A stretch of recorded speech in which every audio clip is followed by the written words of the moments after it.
시간 하나님께서 우리에게 주시는 말씀은 신약성경 마태복음 11장 28절에서 30절까지의 말씀입니다. 수고하고 무거운 짐진 자들아 다 내게로 오라. 내가 너희를 쉬게 하리라. 나는 마음이 온유하고 겸손하니 나의 멍에를 메고 내게 배우라. 그리하면 너희 마음이 쉼을 얻으리니 이는 내 멍에는 쉽고 내 짐은 가벼움이라 하시니라. 아멘.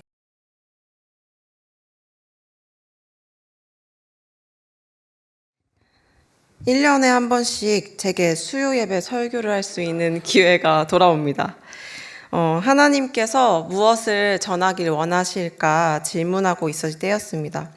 3명의 성도님들과 각각 식사를 하며 이야기를 나누게 되었습니다.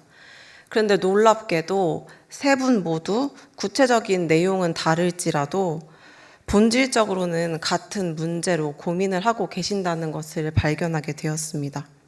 그리고 그분들의 이야기를 들을 때 이것이 비단 그들만의 문제가 아니라 이 시대를 살아가고 있는 모든 그리스도인들의 문제임을 보게 되었습니다. 그분들은 이런 고민을 가지고 계셨는데요. 자신은 하나님의 말씀대로 살고 싶은데 그게 안 된다는 것입니다. 날마다 주님께 가까이 가고 싶고 말씀도 읽고 싶고 기도도 열심히 하고 싶은데 내 생각처럼 내 마음처럼 내 몸이 따라주지 않는다는 것입니다. 아침에 일찍 일어나서 일과를 시작하기 전에 말씀도 좀 읽고 기도도 좀 하고 최선을 다해서 그리스도인답게 하루를 살아내고 그래서 주님이 기뻐하시는 모습으로 살고 싶은데 내 현실은 내 몸은 침대에서 일어나지를 않고 내 손은 몇 시간째 유튜브 영상을 넘기고 있고 이제 그만 봐야 되는데 하면서 밤 늦도록 넷플릭스를 시청하고 있는 자신을 보면 참 한심하고 자괴감이 든다는 이야기였습니다.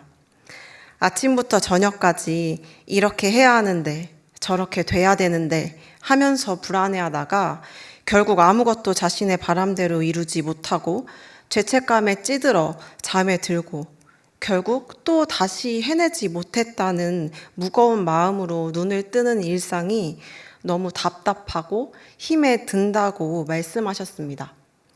여기에 계신 성도님들은 어떠십니까?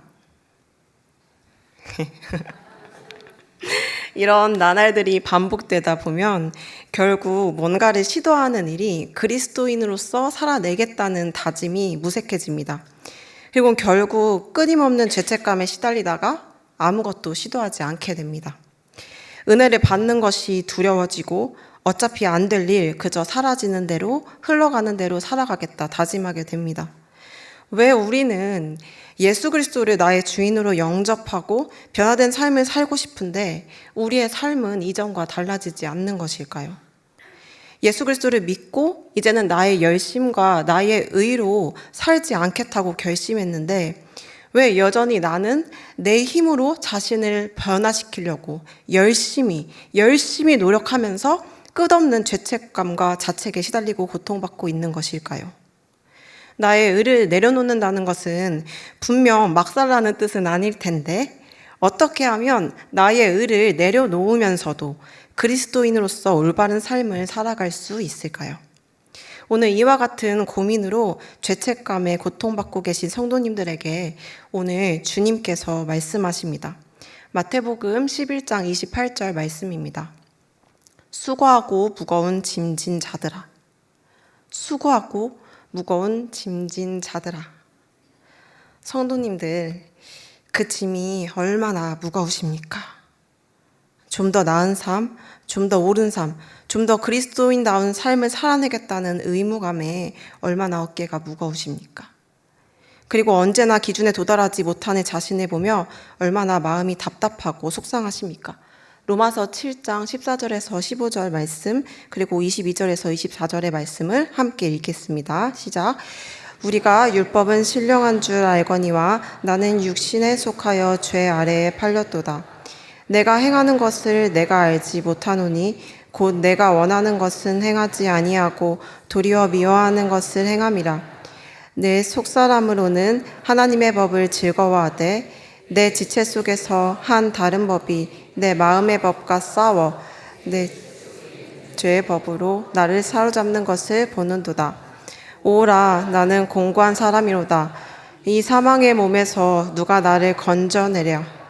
바울은 하나님의 말씀을 따라 살고 싶지만 정작 자신이 따르고 싶지 않은 죄의 법을 따르고 있음을 바라보며 오호라, 나는 공고한 사람이로다 애통해하고 있습니다.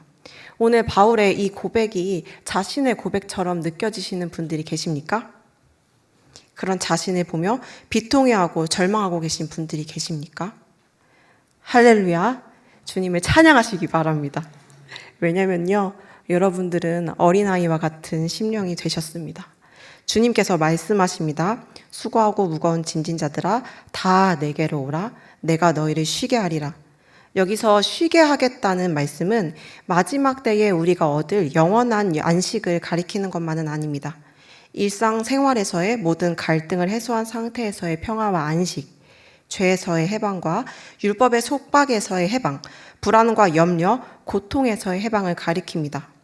예수님께서 오늘 당신을 이 모든 고통에서 해방시키시고 예수 그리스도의 참된 안식과 평안으로 초청하고 계십니다.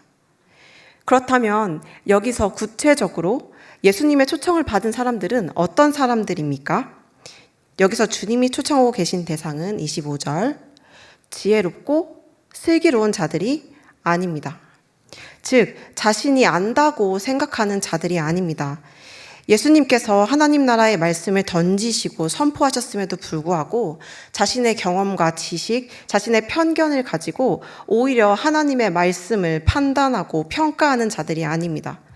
주님의 말씀에 맞추어 자신을 회개하고 돌이키기는커녕 하느님의 말씀이 자신의 생각에 맞지 않으면 배척하고 거부하는 자들이 아닙니다. 예수님이 자신의 참된 안식과 평안으로 초청하고 계신 자들은 어린아이와 같은 자들입니다. 어린아이들과 같이 무지하고 무능하다는 사실을 깨달은 자들입니다. 그래서 솔직하고 순박한 모습으로 자신을 포기하고 있는 그대로 주님께로 나아가는 자들입니다. 바로 오늘 말씀이 이야기하고 있는 수고하고 무거운 짐진 자들입니다. 그들은 자신 안에 선한 것이 단 하나도 없음을 알고 있습니다. 그저 주님, 저는 공고한 자입니다. 제 힘으로는 아무것도 바꿀 수 없습니다. 주님, 저는 어떻게 해야 할지 모르겠습니다. 저를 불쌍히 여겨주십시오 라고 고백하면서 자신을 포기합니다. 성도님들, 그거 아십니까? 선 그 자체이신 하나님 앞에서 우리의 그 어떤 것도 선하지 않습니다. 우리의 열심과 우리의 행위로는 얼마나 많은 노력과 수고가 들어갔는지와 관계없이 하나님의 기준을 만족시킬 수 없습니다. 하나님의 기준에서 우리의 선, 우리의 의는 그저 더러운 옷과 같습니다. 이사야 64장 6절 말씀 같이 읽겠습니다.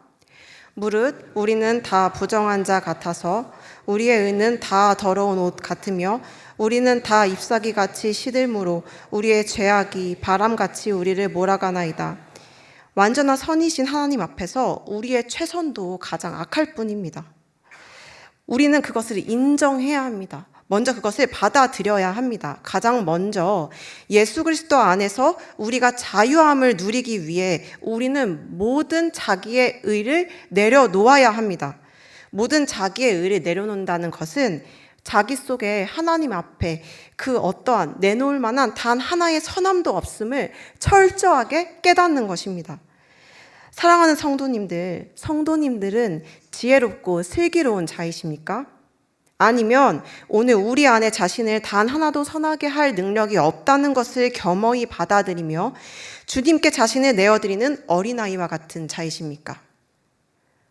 오늘 이 시간 성령님께서 더 이상 자신 안에 선한 것이 없음을 깨닫고 주님 앞에 나아와 이제 나의 멍에를 내려놓고 주님의 멍에를 지기를 갈망하는 모든 성도님들을 자유롭게 하실 것입니다. 아멘. 예수님께서 수고하고 무거운 짐진 자들에게 말씀하십니다. 29절, 나는 마음이 온유하고 겸손하니 나의 멍에를 메고 내게 배우라. 예수님께서 우리들에게 예수님께로 나아와 예수님께 배우라고 말씀하십니다. 우리 자신에게 나아와 배우라고 말씀하시는 예수님은 어떤 분이십니까? 오늘 29절 말씀에 보니까 마음이 온유하고 겸손한 분이십니다. 여기에서 온유하고 겸손하다는 것은 단지 화를 내지 않고 온순한 성격을 가졌다는 뜻이 아닙니다. 예수님께서는 삼위일체 하나님으로서 제2위격이신 성자 하나님이십니다. 하나님이시란 뜻입니다. 참신이신 예수님은 그럼에도 불구하고 겸손한 모습으로 인간이 되어 이 땅을 살아가셨습니다. 인간과 똑같은 육체를 가지고 오셔서 우리처럼 똑같이 피곤함을 느끼고 똑같이 배고픔을 느끼셨습니다. 우리와 똑같은 감정을 가지고 계셨습니다. 동시에 참신이신 예수님께서는 이 땅에서 아버지께서 위임해 주신 모든 권세를 그분의 뜻대로 사용할 수 있었지만 온유하고 겸손하신 주님은 아무것도 자신의 뜻대로 하지 않으셨습니다. 오로지 아버지의 뜻만을 이루고자 하셨습니다. 그래서 사람들에게 철저하게 외면당하시고 버림받으셨습니다. 섬김의 종으로서 고난당하는 어린 양으로서 살아가셨습니다. 그래서 예수님은 인간의 모든 아픔과 고통을 아시며 우리의 마음을 공감하십니다. 예수님의 마음이 온유하고 겸손하시다는 것은 예수님께서 우리의 모든 아픔과 고통을 아시며 공감하실 수 있다는 뜻을 포함합니다. 히브리서 4장 14절에서 16절 말씀을 같이 읽겠습니다. 시작. 그러므로 우리에게 큰 대제사장이 계시니 승천하시니 곧 하나님의 아들 예수시라. 우리가 믿는 도리를 굳게 잡을지어다. 우리에게 있는 대제사장은 우리의 연약함을 동정하지 못하실 이가 아니오. 모든 일에 우리와 똑같이 시험을 받으신 이로되 죄는 없으시니라. 그러므로 우리가 긍휼하심을 받고 때를 따라 돕는 은혜를 얻기 위하여 은혜의 보좌 앞에 담대히 나아갈 것이니라. 아멘. 하나님의 말씀은 우리에게 예수님께서 우리의 고통을 동정하지 못하실 이가 아니기 때문에 하나님께 나아가되 담대하게 나아가라고 말합니다. 하나님의 보좌 앞으로 나아갈 때 우리는 하나님의 긍휼하심을 얻고 때를 따라 돕는 은혜를 얻을 수 있습니다. 하나님의 보좌는 은혜의 보좌입니다. 하나님의 보좌 앞에는 죄의 용서, 하나님의 치유, 하나님의 도우시는 손길, 하나님의 능력이 있습니다. 우리는 거룩해서가 아니라 이 모든 은혜를 얻기 위하여 담대히 하나님의 보좌 앞으로 나아가야 합니다. 여기서 담대하게 나아가라는 말은 당당하게 나아가라는 말입니다. 물론 이 당당함은 우리 자신에게서 나온 당당함이 아닙니다. 우리의 모든 고통에 공감하시는 예수님께서 우리의 대제사장이 되어주셨기 때문에 그분을 믿는 믿음으로 당당히 나아가는 것을 의미합니다. 그렇다면 대제사장은 어떤 일을 하는 사람입니까? 구약에서 대제사장은 백성들의 죄를 속죄하기 위한 희생 제사를 드렸습니다. 백성들의 죄를 동물들에게 전가시키고 그 동물들이 백성들의 대신에 피를 흘림으로써 인간의 죄가 일시적으로 덮어지게 됩니다. 특별히 대제사장들은 대속죄일이 되면 죄인들을 대표해서 그들의 죄를 대신 짊어진 제물들의 피를 가지고 하나님이 계신 지성소에 들어가 율법이 기록된 언약궤 위에 그 피를 뿌렸습니다. 그리고 참된 회개가 이루어졌는지 백성들을 대신해 하나님의 판결, 하나님의 심판을 받았습니다. 이 역할을 지금 예수님이 하고 계신 것입니다. 예수님은 어떤 분이십니까? 우리의 고통을 공감하시는 분입니다. 또 아무런 죄가 없으심에도 불구하고 우리의 죄를 대신하여 십자가에 죽으신 어린 양입니다. 예수님께서는 자신의 죽음을 통해 이 세상의 모든 죄값을 치르시고 하나님의 공의를 만족시키셨습니다. 하나님께로 나아가는 길을 여셨습니다. 베드로전서 2장 24절에서 25절 말씀을 같이 읽겠습니다. 친히 나무에 달려 그 몸으로 우리 죄를 담당하셨으니 이는 우리로 죄에 대하여 죽고 의에 대하여 살게 하려 하심이라. 그가 채찍에 맞음으로 너희는 나음을 얻었나니 너희가 전에는 25절 양과 같이 길을 잃었더니 이제는 너희 영혼이 목자와 감독 되신 이에게로 돌아왔느니라. 인간의 몸을 입고 이 땅에 오셔서 당신과 똑같은 고통을 받으신 예수님, 그래서 당신의 마음을 누구보다 잘 이해하시는 예수님께서 당신이 죄인이라고 고발하는 사단의 참소 앞에서 당신을 죽기까지 사랑한 자신의 피를 하나님의 보좌 앞에 뿌리시면서 당신이 죄가 없음을, 그리고 이미 그 값을 자신이 죽기까지 치렀음을 지금 증명하고 계신 것입니다. 오늘 당신을 위해 하나님의 보좌 앞에서 자신의 피를 뿌리고 계신 예수님의 모습이 성도님들에게 이 시간 보여지시고 믿어지시기를 축복합니다. 네, 그렇습니다. 우리의 모든 죄가 죄값이 치러졌습니다. 오늘 우리가 하나님의 보좌 앞에 당당하게 나아갈 수 있는 것은 우리의 의로움 때문이 아닙니다. 로마서 5장 9절 말씀 같이 읽겠습니다. 이제 우리가 그의 피로 말미암아 의롭다 하심을 받았으니 더욱 그로 말미암아 진노하심에서 구원을 받을 것이니, 바로 우리가 나아갈 수 있는 것은 예수 그리스도의 피 때문입니다. 로마서 3장 23절에서 26절 말씀을 같이 읽겠습니다. 모든 사람이 죄를 범하였음에 하나님의 영광에 이르지 못하더니 그리스도 예수 안에 있는 속량으로 하나님의 은혜로 값없이 의롭다 하심을 얻은 자 되었느니라. 이 예수를 하나님이 그의 피로써 믿음으로 말미암는 화목제물로 세우셨으니 이는 하나님께서 길이 참으시는 중에 전에 지은 죄를 간과하심으로 자기의 의로우심을 나타내려 하심이니, 곧 이때 자기의 의로우심을 나타내사 자기도 의로우시며 또한 예수 믿는 자를 의롭다 하려 하심이라. 아멘. 비록 우리의 육체가 죄 가운데 있을지라도 예수 그리스도께서 십자가에서 이미 모든 하나님의 공의를 만족시키셨고 우리를 속량하셨기 때문에 우리는 하나님의 은혜로 의롭다 하심을 얻었습니다. 고린도후서 5장 21절 말씀을 같이 읽겠습니다. 하나님이 죄를 알지도 못하신 이를 우리를 대신하여 죄로 삼으신 것은 우리로 하여금 그 안에서 하나님의 의가 되게 하려 하심이라. 하나님께서 죄를 알지도 못하신 예수님으로 하여금 세상 죄를 짊어지게 하신 이유는 바로 당신이 예수 그리스도 안에서 하나님의 의가 되게 하려 하셨기 때문입니다. 당신을 의인으로 삼으시기 위해서 예수님께서 십자가를 지셨습니다. 그리고 십자가 위에서 모든 죄의 권세를 이기심으로 예수 그리스도로 인하여 우리는 의로워졌습니다. 예수 그리스도 안에서 당신은 이미 하나님의 의가 되었습니다. 질문하겠습니다. 당신은 의인입니까? 죄인입니까? 당신은 의인입니다. 아멘. 당신은 그리스도 안에서 하나님의 의가 되었습니다. 이미 나는 예수 그리스도 안에서 완전합니다. 아멘. 우리 한번 소리내어서 선포해 볼까요? 나는 의인입니다. 나는 예수 그리스도 안에서 완전합니다. 그렇습니다. 우리는 우리의 행위와 관계없이 예수 그리스도 안에서 하나님의 의가 되었습니다. 의인이 되었습니다. 이것이 바로 복음입니다. 로마서 1장 17절 말씀을 같이 읽겠습니다. 시작. 복음에는 하나님의 의가 나타나서 믿음으로 믿음에 이르게 하나니 기록된 바 오직 의인은 믿음으로 말미암아 살리라 함과 같으니라. 예수께서 전하신 복음에는 하나님의 본성인 의가 나타납니다. 우리가 믿음으로 하나님의 의를 받아들일 때 우리의 거룩함이나 우리의 헌신 때문이 아니라 오직 하나님의 은혜로 의인이 되어 예수 그리스도 안에서 하나님을 나타내는 주의 자녀의 삶을 살 수 있습니다. 또한 우리가 이 사실을 받아들이고 그리스도의 죽으심과 부활하심에 연합할 때 우리의 옛사람은 예수 그리스도와 함께 십자가에서 죽고 그의 부활하심과 함께 우리는 새 생명을 얻어 다시는 종노릇하지 않는 새로운 삶을 살 수 있게 됩니다. 로마서 6장 4절에서 6절 말씀을 같이 읽겠습니다. 시작.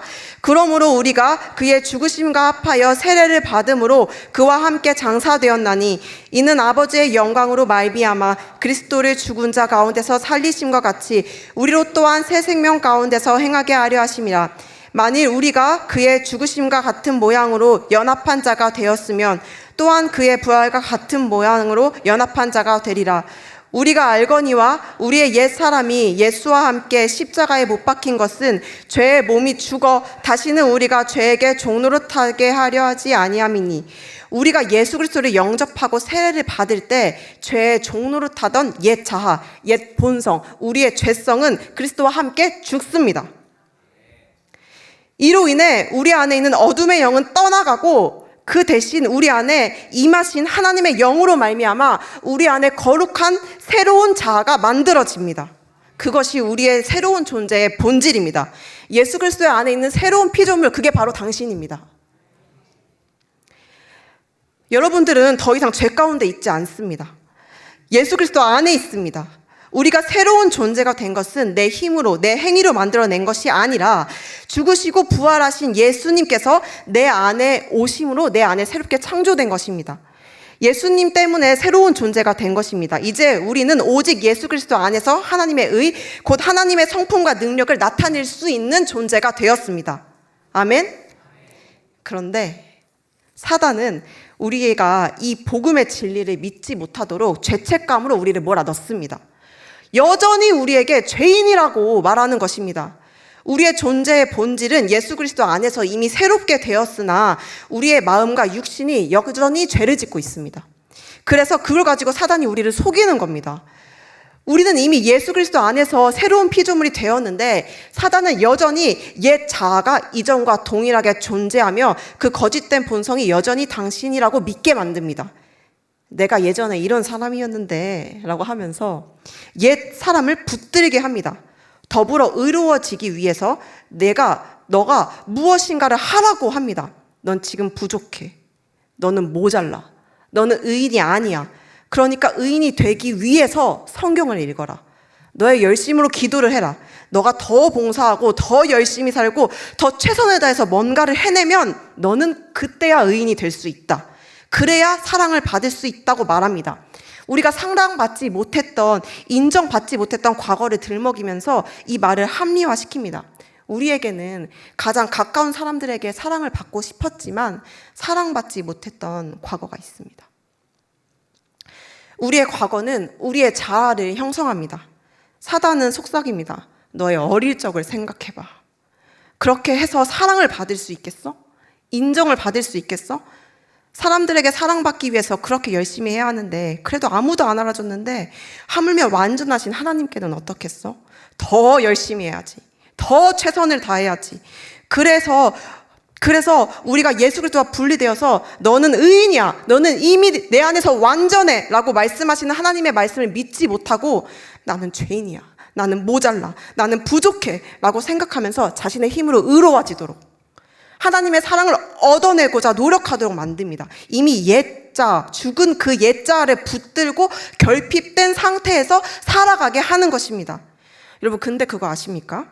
하나님은요, 우리가 의롭기 때문에, 우리가 깨끗하기 때문에 우리를 사랑한 적이 단 한 번도 없으십니다. 로마서 5장 8절 말씀을 같이 읽겠습니다. 시작. 우리가 아직 죄인 되었을 때에 그리스도께서 우리를 위하여 죽으심으로 하나님께서 우리에 대한 자기의 사랑을 확증하셨느니라. 우리가 아직 죄인 되었을 때에, 우리가 죄인일 때부터 예수님께서는 우리를 사랑하신다고 말씀하셨습니다. 누군가의 마음을 얻고 싶으셨던 적 있으십니까? 누군가를 좋아하게 될수록 우리는 그 사람에게 좋은 모습을 보여주고 싶어집니다. 그래서 그 사람의 비위를 맞추기도 하고요. 그 사람이 좋아하는 모습을 보여주려고 애씁니다. 그 이면에는 우리가 있는 모습 그대로 나를 보여주면 그 사람이 나를 싫어하진 않을까? 내 밑바닥을 보게 되면 이 사람이 나를 떠나가지는 않을까 두려워하는 마음이 있기 때문입니다. 그래서 자신을 포장하고 숨기려고 합니다. 근데 그렇게 숨길수록 커져가는 거는 자괴감뿐입니다. 그런데 예수님께는요, 그럴 필요가 없습니다. 사랑을 얻어내기 위해 자신을 감추고 더 좋은 모습을 보이기 위해 애쓸 필요가 없습니다. 착한 자식, 말 잘 듣는 자식, 필요한 자식이 되기 위해 노력할 필요가 없습니다. 예수님은 이미 당신의 민낯을 보셨습니다. 당신의 밑바닥을 이미 알고 계십니다. 그럼에도 불구하고 당신을 사랑하십니다. 사람들이 우리를 사랑하는 것처럼 우리가 가치가 있기 때문에, 하나님 보시기에 선하기 때문에, 하나님의 말씀을 잘 듣기 때문에, 하나님의 기준에 합하기 때문에 그래서 우리를 사랑하신 게 아닙니다. 하나님께서는 우리가 죄인일 때부터 이미 그 밑바닥을 다 보셨음에도 불구하고 우리를 당신의 양자로 입양하셨습니다. 예수님은 우리가 아직 죄인 되었을 때에, 우리가 여전히 죄인임에도 불구하고 그때에 우리를 위해 죽게 하심으로써 우리를 향한 하나님의 사랑을 확증하셨습니다. 하나님의 사랑은 잘 보이기 위해서 애써 숨길 것이 없는 완전한, 그래서 안전한 사랑입니다. 여러분, 하나님의 사랑을 얻어내기 위해 애쓰지 마십시오. 어떻게 하면 하나님의 사랑을 더 받을 수 있을까? 어떻게 하면 자신을 감추고 하나님께 더 좋게 보일 수 있을까? 불안해하지 마십시오. 이미 우리는 하나님의 자녀입니다. 이미 하나님의 풍성한 사랑을 받고 계십니다. 만약 당신의 자녀가 당신의 사랑을 믿지 못하고 당신의 사랑을 받기 위해서 눈치만을 보고 있다면 당신의 마음이 얼마나 안타깝고 얼마나 미어지시겠습니까? 의 자체이신 하나님께서 우리를 의롭다 하시고 당신의 자녀를 삼으셨는데 누가 우리를 죄인이라고 하겠습니까? 누가 우리가 하나님의 사랑을 받기에 부족하다고 하겠습니까? 로마서 8장 33절에서 35절 말씀, 38절에서 39절 말씀을 같이 읽겠습니다. 시작. 누가 능히 하나님께서 택하신 자들을 고발하리요? 의롭다 하신 이는 하나님이시니 누가 정죄하리요? 죽으실 뿐 아니라 다시 살아나신 이는 그리스도 예수시니 그는 하나님 우편에 계신 자요 우리를 위하여 간구하시는 자신이라. 누가 우리를 그리스도의 사랑에서 끊으리요? 환난이나 공고나 박해나 기근이나 적신이나 위험이나 칼이랴. 내가 확신하노니 사망이나 생명이나 천사들이나 권세자들이나 현재일이나 장래일이나 능력이나 높음이나 깊음이나 다른 어떤 피조물이라도 우리를 우리 주 그리스도 예수 안에 있는 하나님의 사랑에서 끊을 수 없으리라. 사랑하는 성도님들, 사단의 말이 아니라 하나님의 말을 믿으시기 바랍니다.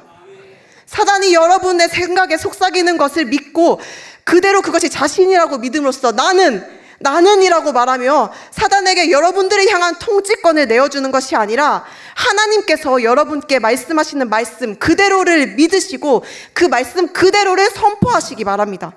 첫사람 아담은 하나님께서 선악과를 먹으면 정령 죽을 것이다 말씀하셨는데 하나님의 말씀을 있는 그대로 믿기보다 죽을까 하노라 하는 하나님의 말씀에 대한 자신의 생각을 믿었습니다. 그것을 말했습니다. 그리고 마침내 하나님의 말씀보다 그 열매를 먹으면 선악을 알게 될 것이라는 사단의 말을 믿음으로써 하나님과 분리되게 되었습니다. 하나님과 분리된 인간은 그때부터 두려움, 죄책감, 결핍, 수치심과 같은 죄의식 가운데 살아가게 되었습니다. 하나님의 영과 분리된 인간의 혼은 자신의 결핍을 채우기 위해 자신의 생각을 꽉 붙들고 그 생각이 자신이라고 믿으며 살아갑니다. 하나님과 분리된 상태, 그것이 바로 죄입니다. 하나님의 말씀이 아니라 사단의 유혹을 따라 자신의 생각과 판단을 믿으며 자존자의 삶을 살아가는 것이 바로 죄입니다. 요한복음 16장 9절 말씀을 읽겠습니다. 죄에 대하여라 함은 그들이 나를 믿지 아니함이요. 그렇게 우리가 아무리 율법을 잘 지키고 선한 일을 한다고 할지라도 예수님을 믿지 않으면, 예수님의 말씀을 믿지 않으면 여전히 죄인입니다. 사단은 지금도 우리가 하나님과 분리되어서 우리를 의롭다 하신 하나님의 말씀을 믿지 못하고 이미 죽은 옛 자아를 붙들므로써 하나님과 분리되어 죄의식 가운데 살아가도록 거짓말하고 있습니다. 이미 새로운 피조물이 되었음에도 불구하고 자신의 생각 속에서 열등감, 죄책감, 결핍의식, 자기 과신, 자기 연민, 잘못된 자기에 빠져 십자가에서 죽은 옛자아로 열심히 살아가게 하는 것입니다. 로마서 10장 2절에서 3절 말씀을 같이 읽겠습니다. 내가 증언하노니 그들이 하나님께 열심히 있었으나 올바른 지식을 따른 것이 아니니라. 하나님의 의를 모르고 자기 의를 세우려고 힘써 하나님의 의에 복종하지 아니하였느니라. 하나님의 말씀을 믿지 않고 자신의 생각을 따라 자기의 노력으로 의롭게 되고자 함으로써 힘써 하나님의 의에 복종하지 않는 삶을 살게 하는 것이 바로 사단의 전략입니다. 그래서 마침내 스스로 율법에 매임으로써 자신을 정죄하고 심판하며 예수 그리스도로부터 분리되게 하는 것이 바로 사단의 계략입니다. 사랑하는 성도님들, 예수 그리스도의 멍에를 메고 그분께 나아와 그분께 배우십시오. 예수님께서는 첫 아담과 달리 모든 것을 하실 수 있음에도 불구하고 자신의 생각대로 말씀하지 않으시고 하나님의 말씀만을 믿으며 하나님의 말씀대로 선포함으로 온유하고 겸손하게 하나님의 뜻을 이루어 가셨습니다. 사랑하는 성도님들, 예수님께서 하셨던 것처럼 날마다 자기를 부인하고 자기 십자가를 지고 예수님을 따르십시오. 마태복음 16장 24절 같이 읽겠습니다. 이에 예수께서 제자들에게 이르시되 누구든지 나를 따라오려거든 자기를 부인하고 자기 십자가를 지고 나를 따를 것이니라. 자신을 부인한다는 것은 혼이 더 이상 몸에 종노릇을 하게 두지 않는다는 것입니다. 혼이 몸에 종노릇한다는 것은 어떤 상황이나 환경을 마주하여 사단이 우리의 생각에 거짓 메시지를 불어넣을 때 그 생각을 꽉 붙들고 그래, 나는 망했어, 나는 안 돼, 이걸 내가 어떻게 하지? 염려하는 것입니다. 우리의 생각은 사실이 아닙니다. 우리의 생각은 실제도 아닙니다. 우리의 생각은, 우리의 염려는 아무런 힘도 없습니다. 우리의 생각에 죄의식이 들어올 때 그거 사실이 아니야. 나도 아니야. 나는 십자가에서 죽었어. 이제 내 안에는 예수님만 사셔. 그렇게 담대하게 선포하는 것입니다. 그리고 더 이상 생각하기를 멈춥니다. 얼마나 쉽습니까? 쉽죠? 네. 혼이 더 이상 몸에 종노릇을 하지 않고 하나님의 영 안에 거함으로써 자신의 경험과 지식에 기초하여 올라오는 생각과 감정을 더 이상 자신과 동일시하지 않는 것입니다. 그 생각이 자신을 주장하지 못하도록 자신의 통치권을 내어주지 않는 것입니다. 생각하기를 포기하는 것입니다. 그래서 바울은 말합니다. 고린도전서 15장 31절 말씀 읽겠습니다. 시작. 형제들아, 내가 그리스도 예수 우리 주 안에서 가진 바 너희에 대한 나의 자랑을 두고 단언하노니 나는 날마다 죽노라. 우리는 옛자의 메시지에 귀를 기울이는 것이 아니라 날마다 자기를 부인하고 우리를 의롭게 하신 예수 그리스도 안에 거할 때 우리는 모든 죄의 저주로부터 자유로워질 수 있습니다. 마태복음 11장 29절 말씀에서 이야기하는 우리의 마음, 우리의 마음은 즉 우리의 혼을 가리킵니다. 우리의 마음이 쉼을 얻을 수 있습니다. 우리의 혼이 쉼을 얻을 수 있습니다. 그러기 위해서 우리는 날마다 십자가에 못 박혀 죽어야 합니다. 갈라디아서 2장 20절 말씀을 함께 읽겠습니다. 내가 그리스도와 함께 십자가에 못 박혔나니 그런즉 이제는 내가 사는 것이 아니요 오직 내 안에 그리스도께서 사시는 것이라. 이제 내가 육체 가운데 사는 것은 나를 사랑하사 나를 위하여 자기 자신을 버리신 하나님의 아들을 믿는 믿음 안에서 사는 것이라. 하나님께서는 날마다 당신이 그리스도와 함께 십자가에 못 박혀 죽음으로 당신의 마음에서 올라오는 죄책감, 죄의식을 넘어 이제 당신이 죽고 당신 안에 계신 예수 그리스도께서 나타나는 삶을 살기 원하십니다. 사단의 거짓말에 통치권을 내어주지 않고 하나님께서 말씀하시는 대로 누가 뭐래도 나는 하나님의 자녀야. 나는 의인이야. 나는 이미 그리스도 예수 안에 있어. 나는 예수 그리스도 안에서 이미 완전해. 선포하면서 하나님의 말씀을 믿음으로 우리 안에 계신, 당신 안에 계신 성령님께서 당신을 통하여 하나님의 의를 나타내게 하시길 축복합니다. 로마서 8장 1절에서 2절 말씀 같이 읽겠습니다. 그러므로 이제 그리스도 예수 안에 있는 자에게는 결코 정죄함이 없나니 이는 그리스도 예수 안에 있는 생명의 성령의 법이 죄와 사망의 법에서 너를 해방하였음이라. 할렐루야. 성령님께서 예수 그리스도 안에 있는 우리를 죄와 사망의 법에서 해방시키셨습니다. 이 시간 우리를 묶고 있는 모든 사단의 거짓말에서 예수 그리스도의 이름으로 우리가 자유케 되었음을 선포합니다. 우리는 의인입니다. 우리는 예수 그리스도 안에서 완전합니다. 기도하겠습니다.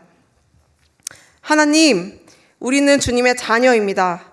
우리는 예수 그리스도 안에서 새로운 피조물이 되었습니다. 우리는 예수 그리스도 안에서 완전하고 온전합니다. 우리 안에 주님의 사랑이 넘칩니다. 하나님, 우리 안에 주님의 사랑을 더 부어주십시오. 우리가 그것을 느낄 수 있게 하여 주십시오. 이제 성령의 인도하심을 따라 우리 안에 계신 예수 그리스도를 나타내는 삶 살기 원합니다. 주님, 우리를 인도하여 주십시오. 우리로 하여금 주님의 영광을 보게 하여 주시옵소서. 예수님의 이름으로 기도합니다. 아멘.